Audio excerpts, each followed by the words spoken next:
20-Minute Morning Show is a member of the Queen City Podcast Network, powered by Ortho Carolina. Find out more at queencitypodcastnetwork.com.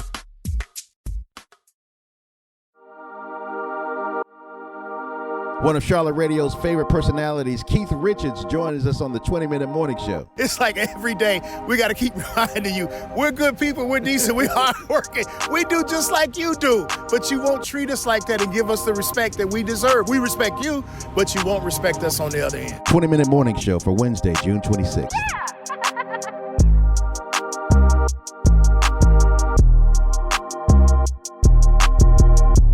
All right, we got Keith Richards. My good brother Keith Richards. Of course, we done radio together in Charlotte back in 1995. Caught up with Keith, and Keith was hot about what happened in Phoenix with the police officer, the way they violently charged this black couple and their children because they were accused of shoplifting, Keith. Yeah, and the sad part, BJ, shoplifting, okay, if that's the case, that's cool. But the way they came at them, guns drawn, you're using profanity, they got kids.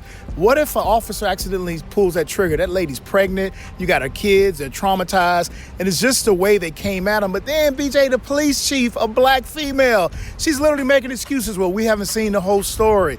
Doesn't matter. It's the way you come at me. You can't come at me like I'm a savage, like I'm a beast. I haven't done anything. I don't have guns or weapons, and just outrage. And black people in Phoenix should be outraged, and they shouldn't stand for it. Well, you know, the mayor apologized, right? The mayor said it was bad, right? Okay. But the police chief did. Police chief did. Yeah, we got to see the whole story. No, it's no story. Those officers, if they went wrong, BJ, they would not be on desk duty right now. They'd be still on the streets patrolling. Now, I was talking to a black person the other day, and they kind of recanted their statement about they were watching the video, right? And they showed the video of the in the store. The husband, I think his husband or boyfriend, he was leaning down. He turned around real quick and looked like he put something in his. Right. Did you see that part? Right. Yeah, and you can't tell what that is. Even if he did do that, you can approach them better than just pulling your guns out. Yeah. I mean, sir, it's not worth that. Right? No, it's not. It was hostile the way they came at him. If I'm shoplifting, you're gonna detain me and say, "Sir, get out the car. Let's empty your pockets." But you don't need to pull guns and weapons on me and talk to me with my kids like that. That's the problem. Yeah. Well, this is a problem throughout the black community because you could tell that there's intense hatred for us as soon as they see you, because the way that one of the police officers got out and the way his leg was shaking, I said, damn, he wanted to shoot. Yeah, and then, I put an effing bullet in your head. You're going to effing die. It's not necessary, man. Don't talk to me. You're supposed to protect and serve, and you wonder why people of color don't shed tears when police officers are killed in the line of duty.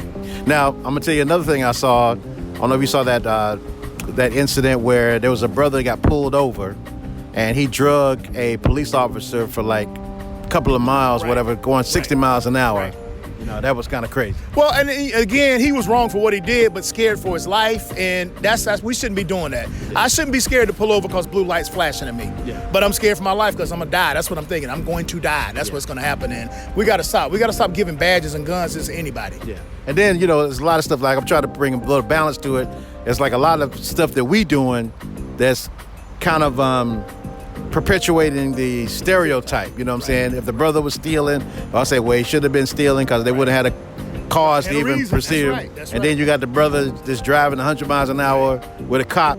So this stuff just keeps perpetuating on us. But what we do know is that no black person or any person should be talked to in the manner that we're being talked to by law enforcement. And you know what? The cop that was drugged, I applaud him, BJ, because he wasn't. He was pretty cool about it. He wasn't belligerent. Yeah, he said, man, you could have killed me, man. What's up with that? And the brother was wrong. He was dead wrong. And I'm glad the cop wasn't wrong like he was wrong. So two wrongs don't make a right. But we got to first do our part and quit saying, doing dumb stuff, driving with expired tags. And we got to stop that because that's giving them the reason and the right to pull you over and to treat you like you are less than a person. That's right. Now, what do you think about the reparations hearings? Did you see that on television? I saw a little bit, haven't seen a lot of it, but I got to get deeper and deeper into it. But it's just so much that's hurting our community, man, that I'm sick and tired of. The Latinos, I don't know if you saw the kids when they asked, why don't the kids have toothpaste, toothbrush, and soap? Yeah. And one of the attorneys or lawmakers was like, well, they don't really need it. And the judges were like, are you serious? Right. This is essential to them, and you giving them an aluminum blanket, laying them on floors?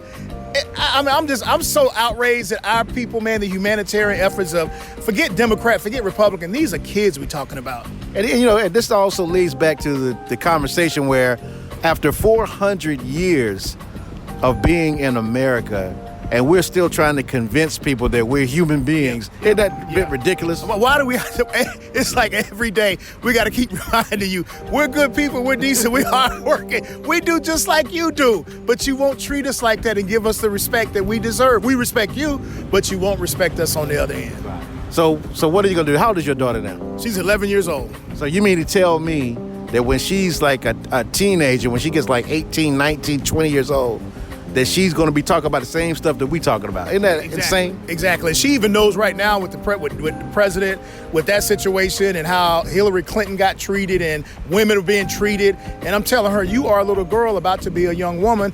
Do not stand for this stuff. You got a voice, stand up for it. Don't allow yourself and other women of color especially, to be treated like this. Hey, going back to the reparations piece, you got a reparations program, brother, because you do that life insurance. Oh, yeah. And one of the things that black people do not do is set their children up for future generations with these insurance policies. Talk about how the white America does that, because they have $171,000 per household. We got $17,000. Yeah. How do they do that, Keith? Well, they'll get a life insurance policy, and what they'll do is when grandma dies, she leaves it to granddaughter or daughter. When mom dies, she does the same thing. They pass that down. As black people, we don't do that. You've got to invest in yourself. That life insurance is going to be there. It's going to pay out one day. Get that insurance policy so when you die, your son or daughter doesn't struggle. They can get out of college and start a business, buy a home, get a car. They don't have to worry about debts and going to work so fast. They're going to let the money work for them. And as black people, we need to take advantage of this right now. Get life insurance. Get as much as you can afford until your life insurance poor, because it's going to pay off one day. That's what it's for, designed to leave a legacy behind. So give us an example. You know, if somebody's making $25,000 a year and they say, man, I can't afford no policy. What could they do policy-wise? Oh, BJ, you can get policies for less than a cup of coffee a day. You can get a policy $20 a month, $15 a month. Start small, and then when your finances get better, go bigger, get bigger. But start with something. A $20,000 policy, if someone passed, we can do a lot with $20,000. You start a business. You start a great business with $20,000. So look at it on a small scale, and then we go bigger. Don't look at $1 million. Don't look at that. Look at getting what you can afford, $15 a month, $10 a month. Just like with deaths now, people are going to cremations. You don't need to get $30,000. Get you a $5,000 policy to start, but get you something to take care of the family afterwards and to start that legacy. How much can I get for a $10, $15 policy? $10. You can probably get you $15,000, $20,000. Wow. Depends on your age. Okay. So it's very inexpensive, but we don't know because nobody's coming to us and we think it's expensive. I'd rather get my cell phone insurance or get me a new flat screen. You can do both, but get you the insurance because it builds cash so you can borrow against your policy and use that money while you're still alive. Wow. And that's something, man. I ain't even no money today. I'm going to spend all of it. That's us in the black community. Us. But hey, this is what I'm going to do. I'm going to spend that money while I'm alive from my policy that I've been paying on and still leave some for my children, my daughter behind. That's how we got to think because we can do that. What's the average amount that we should try to leave behind for our children? Like if you had 2 children, what should you be trying to do? I would try to do at least $50,000 a piece, but if you can, at least $25 because you can do a lot with $25,000. Bank it, invest it, start a business. So at least $25,000 per child if you got 2. Wow. At least. Right. That's the least you could do if a person is on like you working minimum wage. Right. You know what I'm saying? That's exactly right because it helps out. But just do it. And people don't want to sit down and say, how much will it cost me? I got X amount of dollars a month. What can I get? We can set something up for you that you can take care of that family and you'll be shocked. Well, give everybody the number to nobodyturndown.com. Just give us a call at 704-393-8803. And it's no obligation. It don't cost you nothing. And you don't have to have money when you sign up. You can wait 30 days before your first payment is due. So don't worry about not having money when you call us. And how long you been in business with the life insurance? Almost 10 years now. Wow. Yeah. Wow. Yeah. And I've learned a lot, man. I've learned a lot along the way trying to help people, our people in general. And and I don't know you heard about the young lady that got shot on Beatty's Ford last week. Yeah. They GoFundMe. They got to raise money. She's 17 to bury that girl, man. Yeah. That's sad. We shouldn't be. It's not her fault. But as families, as black people, we can't depend on GoFundMe, cookouts in the church. We need to have our own business in order so we don't have to worry about that. That's right. That's good stuff, man. Keith Richards, give him a call. Give him that number one more time, Keith. 704-393-8803.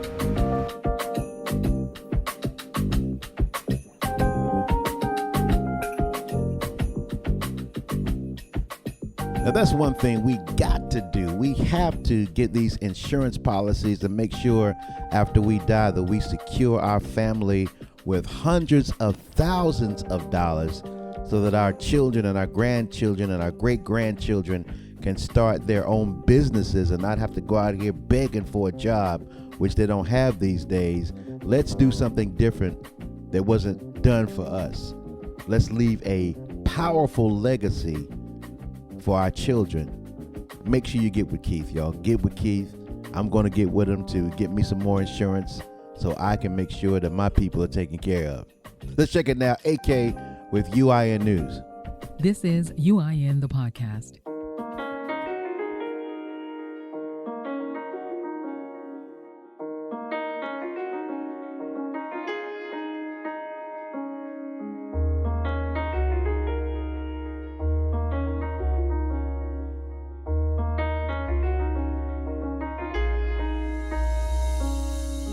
Black lives have never, ever, ever mattered to the Democrat Party. Black votes always have.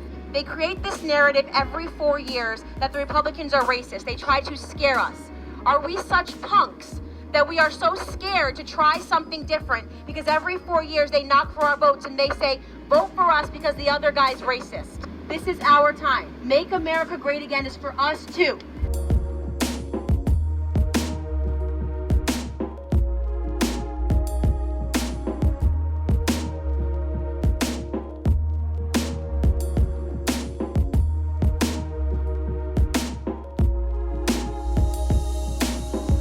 Not too long ago, black Trump supporters were speaking out at a Trump rally in Orlando, Florida. They don't believe the president is trailing Joe Biden in the polls. Somebody please tell me what Joe Biden believes, because last week he was for something, this week he'll be against it, next week he changes opinion about as often he changes draws. Who are these black Trump supporters, and where did they come from?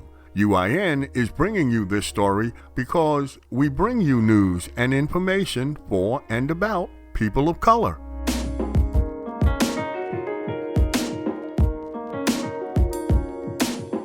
In October of 2018, hundreds of young conservatives of color met up in Washington, D.C. for the first ever Young Black Leadership Summit, a 4-day conference that featured speeches from conservatives such as Stacey Dash and Candace Owens, a trip to the White House to hear Trump speak, and a rare chance for young black Republicans to get together and network. NBC News correspondent Simone Boyce breaks it down while she follows students all the way to the White House to find out why they love Trump and his damn MAGA hat. Just because you are black, you don't have to be a Democrat. I am a black gay conservative, and I am proud of that. We have to start moving like free agents. The people in this room are going to change America. Listen, you stand before Donald Trump, you fall before Donald Trump. Traitors. That's what their haters call them. So they retreat here, a secret group chat with other supposed sellouts. But they didn't commit a crime. They're just black Trump supporters. As a biracial woman, I know exactly what it feels like to be misunderstood by your own people. So that's why I came here, to find out why everyone acts like black conservatives don't exist. I'm gathering this is kind of a judgment-free zone. Everyone can kind of just be themselves. And I think it confuses some people. They see black people walking around with MAGA hats, and they're probably like, do they know what they're in line for? USA! USA! USA! This is the nonprofit behind this meetup, Turning Point USA. They promote conservative values on college campuses, and you might know it because of them. Charlie Kirk and Candace Owens. There is nothing more American than being black in this country. But today, the crowd is here to see someone else. President Trump's approval rating among African Americans hovers around 14%. In here, though, it's off the charts. African American unemployment has reached its lowest rate ever recorded. Trump deserves credit for his role in maintaining low black unemployment levels. It's been steadily declining since before he got to Washington. But beyond that, the picture looks a little different. The median net worth of black families is 10 times lower than white families. The gap between black and white home ownership is growing, and black college graduates still make significantly less than white college graduates. But for these students, this is bigger than just the economy. Before even becoming a conservative, I started to feel like I was a victim. But once I got out of that victim mentality, I actually started thriving. My biggest pet peeve is when people say, we've made no progress since slavery. Are you kidding me? A lot of what I heard today was the narrative that Democrats really don't care about black people. We sit in these really bad, dilapidated, broken communities. Democrat policies have continuously been implemented, and they have not worked.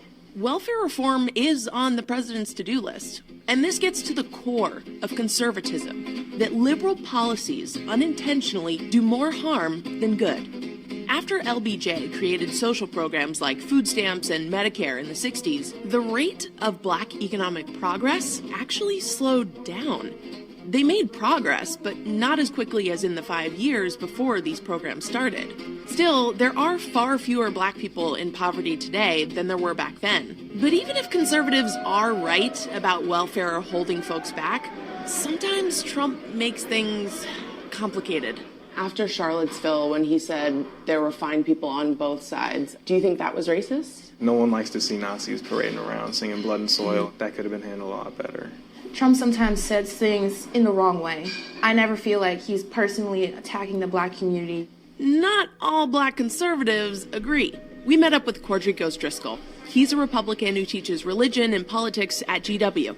Do you think it's fair to call Trump a racist? I think it's fair to call Trump a racist. Yes. How I define racism is about power structures that prevent access to certain things. And so when we look at his policies and when we certainly look at his rhetoric, it falls in line to what racism is. Why do you think we see such vitriol coming from other members of the black community directed at people within this young black conservative movement? That is one thing I never agreed with.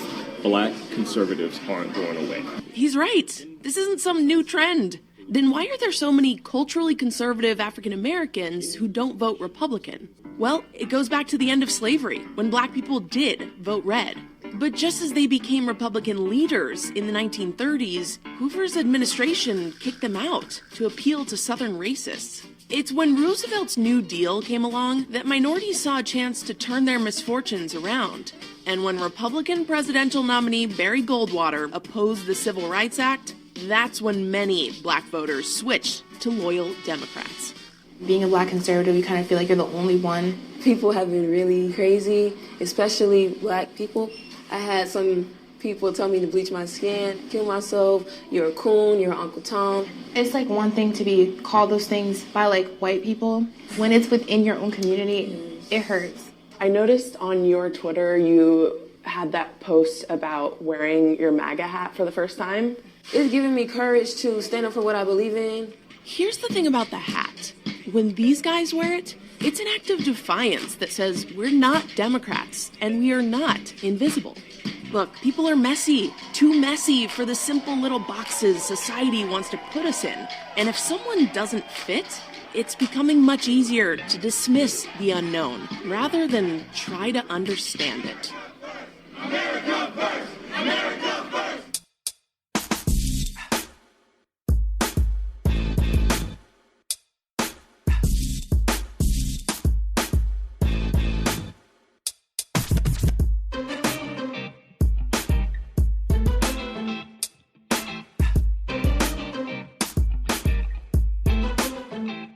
You've been listening to UIN, Urban Internet News, the podcast. We'd like to thank NBC Signal 8's Simone Boyce for her reporting. Please continue to like and share us on your favorite social media platforms. For more news and information for and about people of color, visit the Urban Internet News website at uinews.net and check out UIN Uncut on the BJ Murphy 20-Minute Morning Show podcast. I'm Alexander Caden. Thanks for listening. Thank you for listening to the 20-Minute Morning Show, a podcast production of Inside Urban Media, written and produced by BJ Murphy from our Charlotte, North Carolina studios. Please subscribe to the show. You'll be alerted when our daily episodes are published weekday mornings at 6 a.m. Our daily contributors are Sean Sunday and AK from the UIN News team. I want to thank our special guest today, Mr. Keith Riches from NobodyTurnDown.com. He's a radio personality. Make sure you give him a call to get your life insurance. And for more news for and about people of color, go to our website, uinews.net. And we'll see you on the next episode of the 20-Minute Morning Show, a part of the Queen City Podcast Network.